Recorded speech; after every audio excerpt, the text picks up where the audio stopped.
ಕರ್ನಾಟಕ ಜನರ ಧ್ವನಿ ನ್ಯೂಸ್ಗೆ ಸ್ವಾಗತ. ವಿವಿಧ ದಲಿತ ಪರ ಸಂಘಟನೆಗಳ ಒಕ್ಕೂಟ ಕರೆದ ತಾಳಿಕೋಟೆ ಬಂದ್ ಸಂಪೂರ್ಣ ಯಶಸ್ವಿ. ವಿಜಯಪುರ ಜಿಲ್ಲೆ ತಾಳಿಕೋಟೆ ಪಟ್ಟಣದ ಸಮುದಾಯ ಆರೋಗ್ಯ ಕೇಂದ್ರದಲ್ಲಿ ಸ್ಟಾಫ್ ನರ್ಸ್ ಆಗಿ ಕಾರ್ಯನಿರ್ವಹಿಸುತ್ತಿದ್ದ ದಲಿತ ನೌಕರ ಶಶಿಕಾಂತ್ ಬೆಂಡೂರ್ ಇವರು ಆಸ್ಪತ್ರೆ ಸಿಬ್ಬಂದಿಗಳಾದ ಈರಣ್ಣ ವಡವಡಗಿ, ಜ್ಯೋತಿ ಕೋಳೂರ್ಗಿ ಹಾಗೂ ಶ್ರೀದೇವಿ ಬಗ್ಲಿ ಇವರ ಹಿಂಸೆಯನ್ನ ತಾಳಲಾರದೆ ಆಗಸ್ಟ್ 21ರಂದು ಆತ್ಮಹತ್ಯೆಗೆ ಶರಣಾಗಿದ್ದ ಹಿನ್ನೆಲೆಯಲ್ಲಿ ಆತ್ಮಹತ್ಯೆಗೆ ಕಾರಣೀಕರ್ತರಾದ ಈ ಮೂವರನ್ನ ಸೇವೆಯಿಂದ ಅಮಾನತುಗೊಳಿಸಿ ಕಠಿಣ ಕಾನೂನಿನ ಕ್ರಮಕ್ಕೆ ಒಳಪಡಿಸಬೇಕೆಂದು ಆಗ್ರಹಿಸಿ ಪಟ್ಟಣದಲ್ಲಿ ವಿವಿಧ ದಲಿತ ಪರ ಸಂಘಟನೆಗಳು ಪಟ್ಟಣದ ಬಂದ್ ಘೋಷಿಸಿ ಬೃಹತ್ ಪ್ರತಿಭಟನೆ ನಡೆಸಿ ತಹಶೀಲ್ದಾರ್ ಮೂಲಕ ಸರ್ಕಾರಕ್ಕೆ ಮನವಿ ಸಲ್ಲಿಸಿದರು.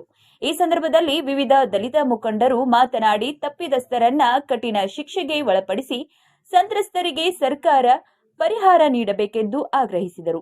ಪ್ರತಿಭಟನೆಯಲ್ಲಿ ದಲಿತ ಮುಖಂಡರಾದ ಎಸ್ಬಿ ಕಟ್ಟಿಮನಿ, ಮುತ್ತಪ್ಪ ಚಮಲಾಪುರ್, ಬಸವರಾಜ್ ಕಟ್ಟಿಮನಿ, ಶಾಂತಪ್ಪ ಚಲವಾದಿ, ತಮದಡ್ಡಿ, ದೇವೇಂದ್ರ ಹಾದಿಮನಿ, ರಾಹುತ್ ತಳಕೇರಿ, ಗುರು ಗುಡಿಮನಿ, ನಾಗೇಶ್ ಕಟ್ಟಿಮನಿ, ರವಿ ಕಟ್ಟಿಮನಿ, ಮಹೇಶ್ ಚಲವಾದಿ, ಜೈ ಭೀಮ್ ಮುತ್ತಗಿ,